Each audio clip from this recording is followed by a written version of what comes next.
What's up, everybody? In today's video, we received a little bit of Elden Ring DLC news in the form of the quarterly Kadokawa financial report. For those who don't know who Kadokawa is, it is the parent company of Fromsoftware.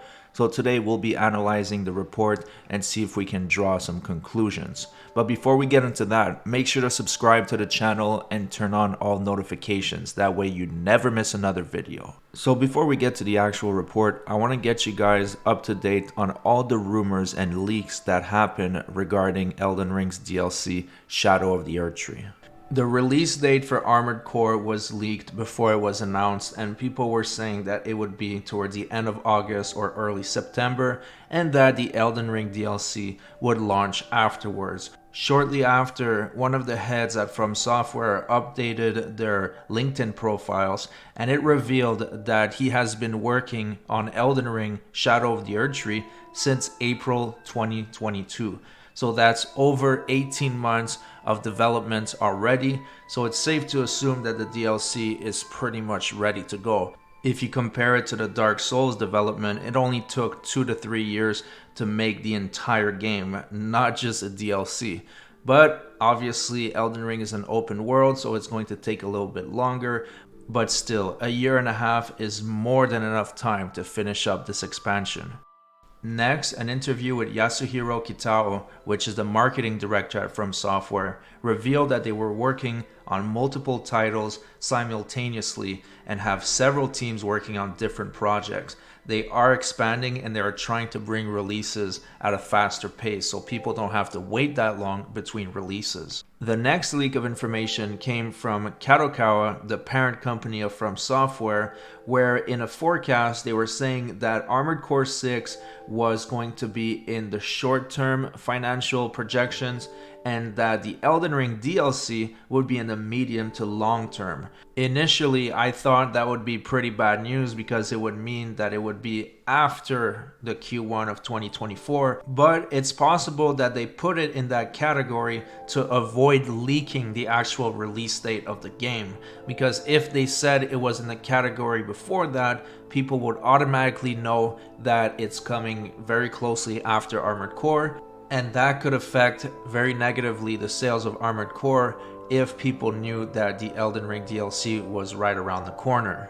The next rumor came from a user that was analyzing the data on SteamDB. If you're not familiar with SteamDB, it is a website that compiles all the data of updates that are being done behind the scenes when it comes to Steam games.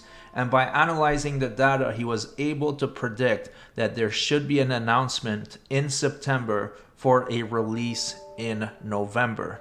Now, this is subject to change. It's not set in stone and should just be considered a rumor, but it's still valuable information when we're trying to determine when the DLC will be announced.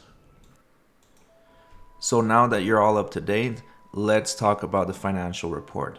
So first of all, Elden Ring and Fromsoftware saw a total profit of 8.7 billion yen, which translate to approximately $61 million USD, which is a really good thing because the more profitable the IP is, the more likely the company is to revisit it with extra DLCs or possibly sequels. Now let's take a look at the gaming forecast report. What's a little bit strange is that in the gaming section of the eagerly awaited upcoming titles, all they have is Armored Core 6 with the August 25th release date.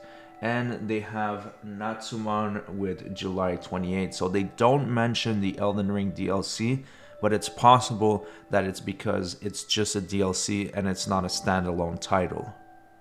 So when we take a look at the stats in the gaming division, you can see that they are down 8% in terms of net sales and 5% in terms of operating profit if you compare it to the same period of April to June 2022. And the reason for that is because they didn't release any new games recently, but that's all about to change with Armored Core and the Elden Ring DLC. Now let's get to the most interesting part. The business overview gaming segment. So 1Q analysis. Lower sales in this segment were due to the decreased sales of Elden Ring when compared with previous year's huge success. The sales of the new title, Master Detective Archives Raincoat from Spike Chunsoft, contributed to the segment. Lower profit was due to the reasons described above. Now, outlook for 2Q and beyond. 1Q sales and operating profit were in line with the initial forecast. Various measures are currently in progress for Elden Ring, including the development of major DLC to maximize LTV. Armored Core 6 Fires of Rubicon is scheduled to be released on August 25th by Fromsoftware. Multiple pipelines are still in the development process other than above. Spike Chunsoft will release multiple new titles, including Natsumon to be released on July 28th. Multiple mobile games are under development, adapted from animated IP of the company. We expect the further growth of The Eminence in Shadow Master of the Garden, which is now in the profit contribution phase in 1Q, linking to the second anime season that will start airing in October. Now, there's a few interesting points here. First of all, they are mentioning the Elden Ring DLC before Armored Core. So usually they talk about this in a chronological fashion. So obviously the DLC isn't coming before Armored Core, but it's interesting to point that out.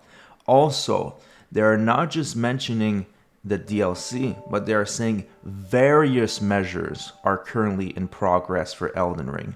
So possibly they're working on other aspects. Now, I know there might be mangas, anime, something like that, but it could be possible that they're already in pre-production of a sequel. Once again, take it with a grain of salt, because various measures could mean a wide variety of things. So one thing that's really interesting here is that they are saying it's for Outlook 2Q and beyond. So obviously they're not saying that all of this is going to happen in the second quarter, but in the previous report, they put Elden Ring's DLC in the 2024 year forecast. Now there's no mention of it being in 2024, so it could mean that we are due to release the DLC before the end of the year, which personally I think it will be announced somewhere in September and will be released somewhere either in October or November. But then again, that's just my personal guess based on all the information we have so far. So that's it for the video. Let me know what you think about this new information. Do you think we will be getting it in October, or will it be in 2024? I think that this info points out to a release sooner rather than later, but I guess time will tell. Don't forget to subscribe to the channel and turn on all notifications. That way you never miss another video, and I'll see you guys on the next one.